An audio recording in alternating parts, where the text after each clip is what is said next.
there have not been any apologies. There have not been any efforts to help rebuild the Southeast.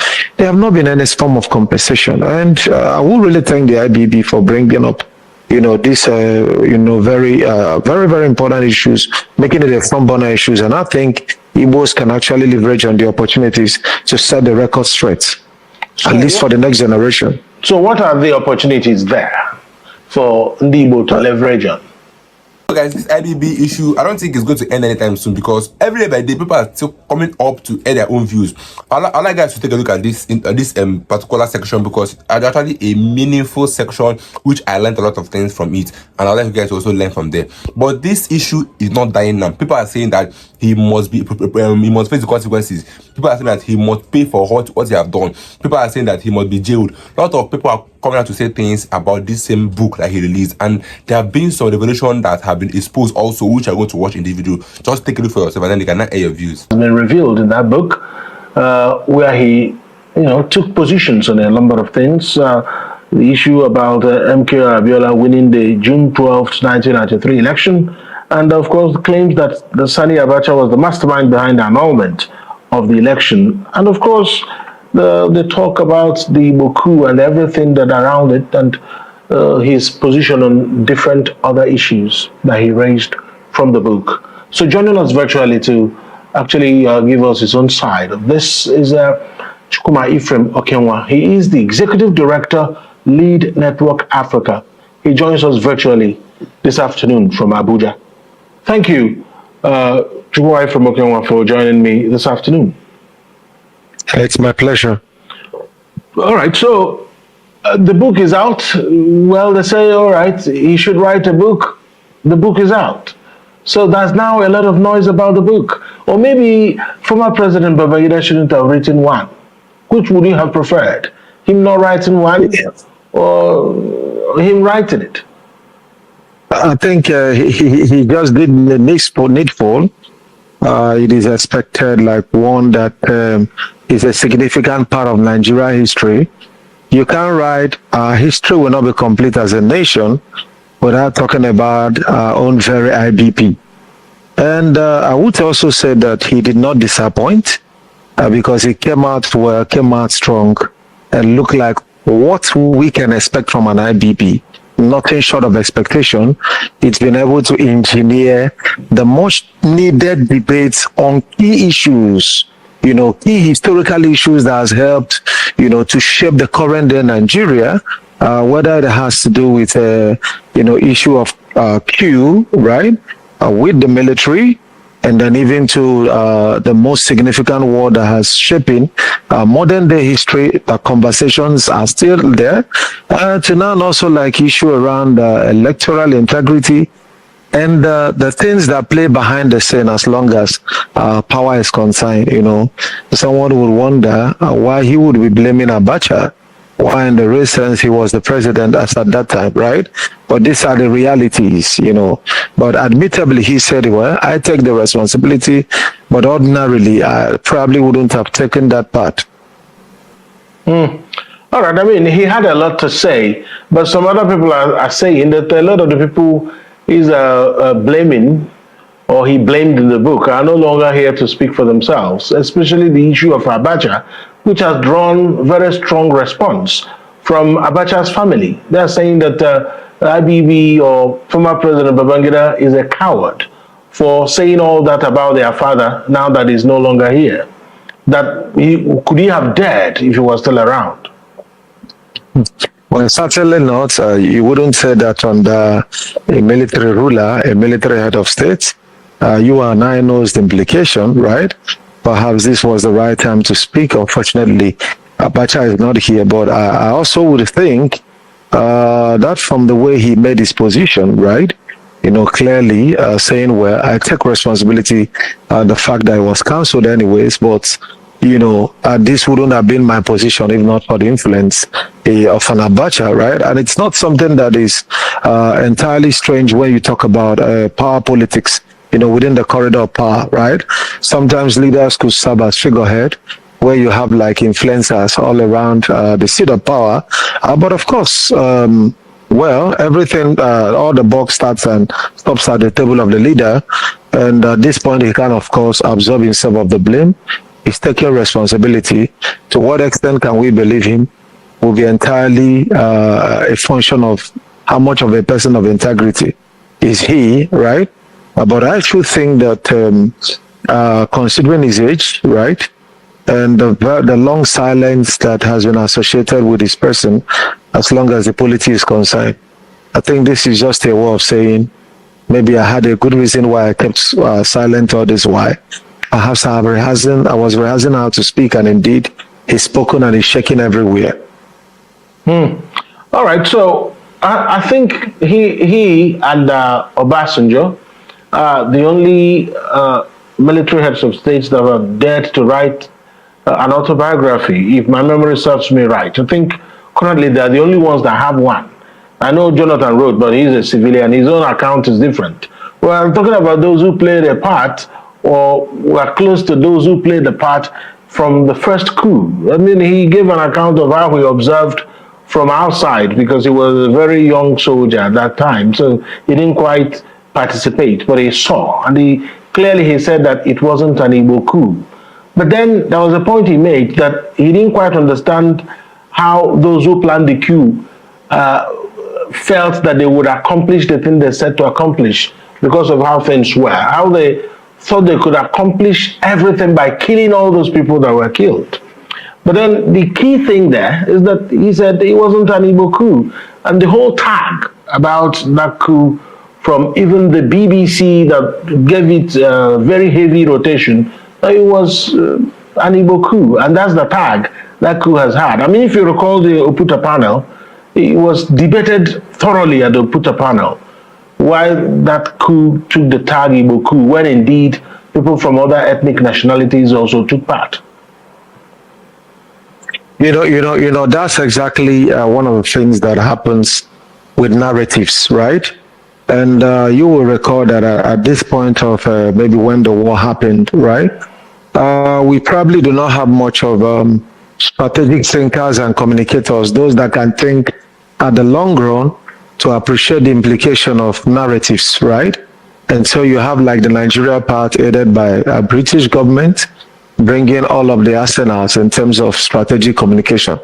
And perhaps our leaders, especially those in the military and otherwise, never really saw the need to ensure that the right stories are put out there. And those trending stories is what eventually become history, and it now serves as a reference point, such that even the small child in the West and in the North is reminded that the Igbos started a war. But like I always tell people, I say, if the Yorubas and Hausas actually respected their Buri code, right?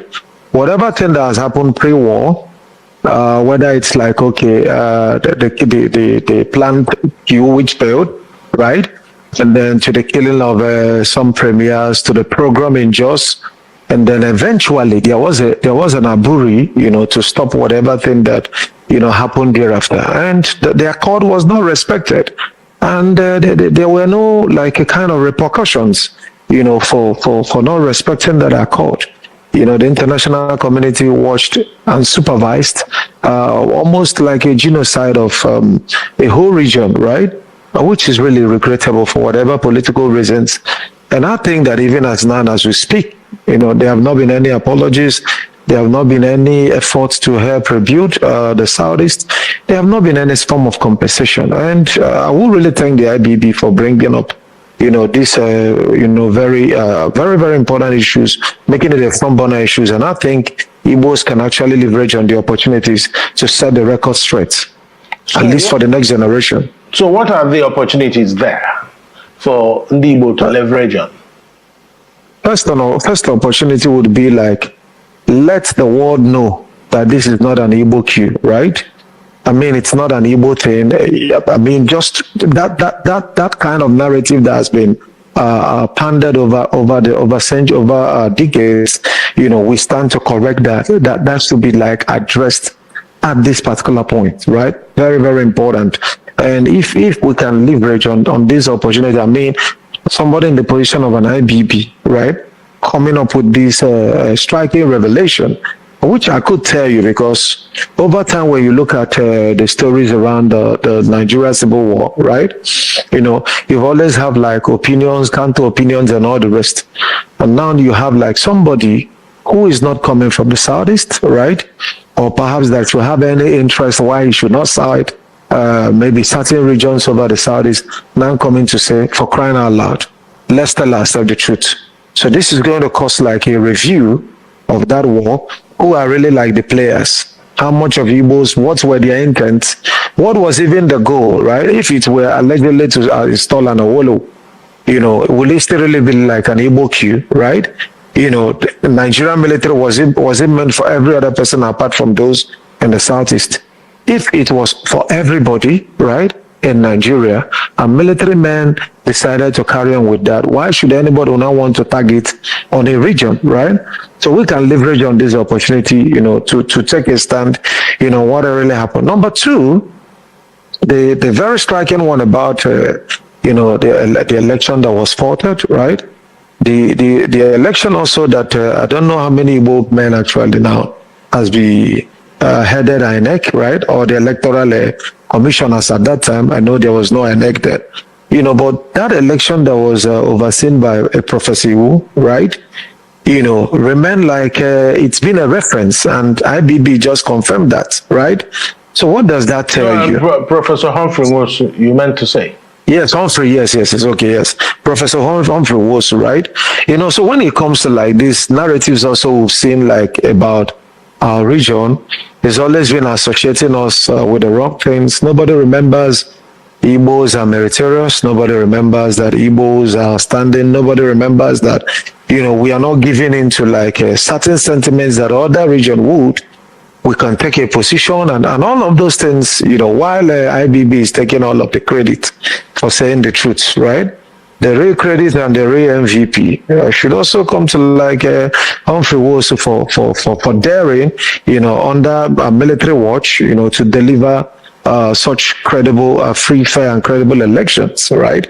And that also like brings up that opportunity that Ndi Igbo now, we can also begin to like look inward, you know, appreciate our Republican nature, right? See how to celebrate it and don't allow anybody, you know, like we've seen regrettably in recent time in Igbo land, this issue of hero worship, right?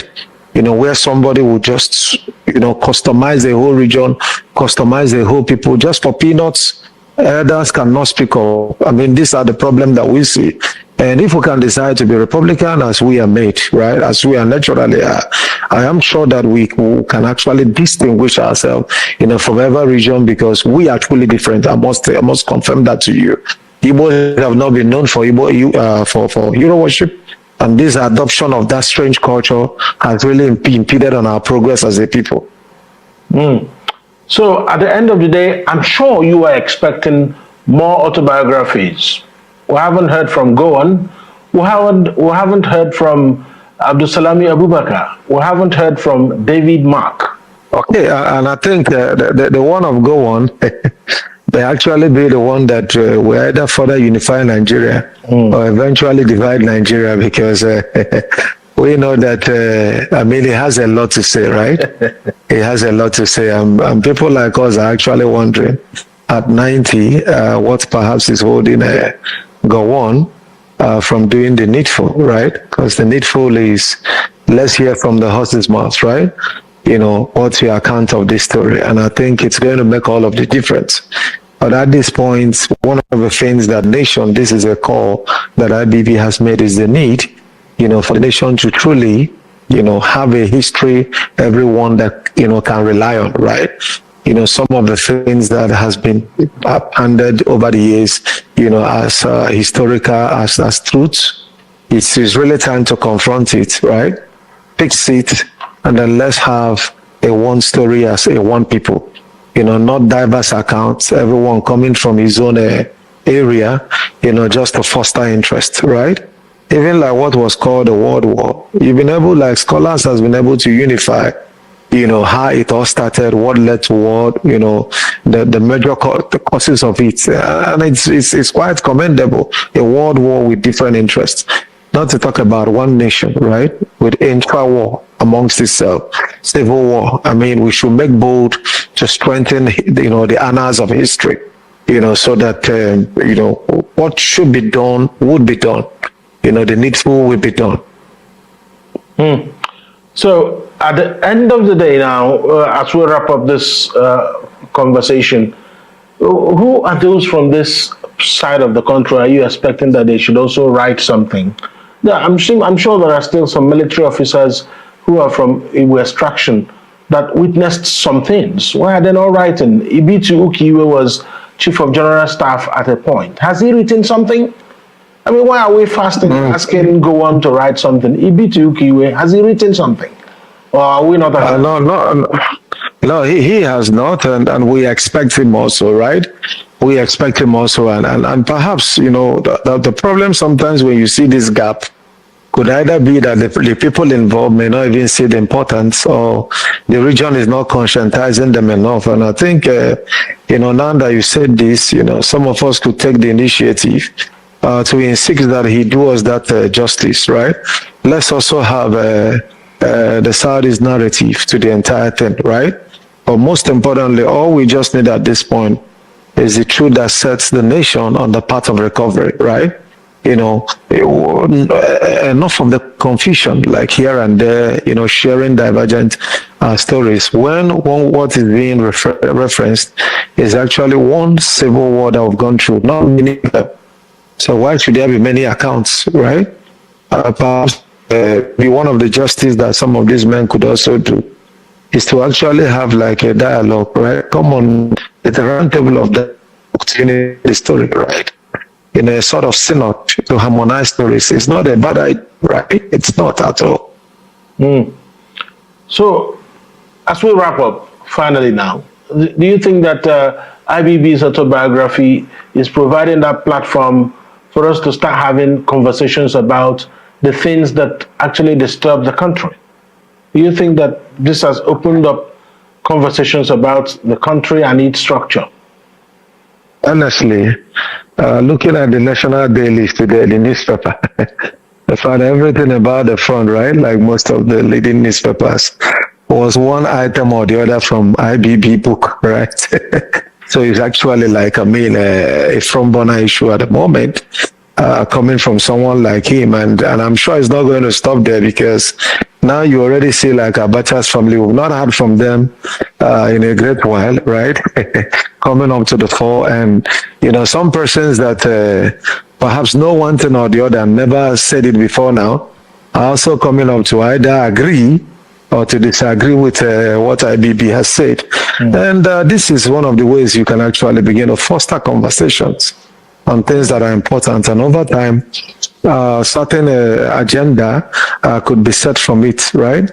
And before certain things also can be fixed, by the virtue of stirring such kind of a conversation. So it's very commendable, and I think he's giving us the leeway, to really, as a talking point, to really begin to address some of the challenges facing us as a people. That's right. And like someone will say, if you don't like what IBB said or wrote, write your own, isn't it? That's right. That's right. Thank you so much, Chukwumai from Okenwa, Executive Director, Lead Network Africa. Thank you for your perspectives on the news today. People are saying that that man must be jailed, or that he must be in prison, or that he must be fired. Some are saying that he must be fired because the damage he caused us. Because I don't see this, I keep on asking myself, what is the main reason? What is the essence of him coming out now to say this he said? Like, what happened? What made him to come out and say what he just said? Because he actually meaningless coming out to say what to say, because you took you 30 something years to come and expose or say the truth. Then what cost you? And the man have made billions of naira from that book. That's my own anger. Like, okay, the same way Afro Balola wanted to seize the assets of the referee in the book he wrote. Why can't they seize this one asset? You see, like, I tell that Nigeria is for the rich. I think I'm joking. We have to for the elite and the poor. We don't have the middle class anymore. And if Babala wanted to seize the assets of the referee from the book he wrote against him, now why can't the government seize the assets coming from this book? Because I heard that this man made billions on that first day he released that book. Talk more of the subsequent days. That means he have made a whole lot of money from this book. People are saying that he must go unpunished. That he must be punished. That's it. People are saying that he must be punished. Because what is all this going on? What is all this? What is all this? He must be punished. People are saying, but I'd like to hear your own point of view in the comment section, and then we can now divert from there. Don't forget to subscribe and stay tuned, guys. It's your boy again.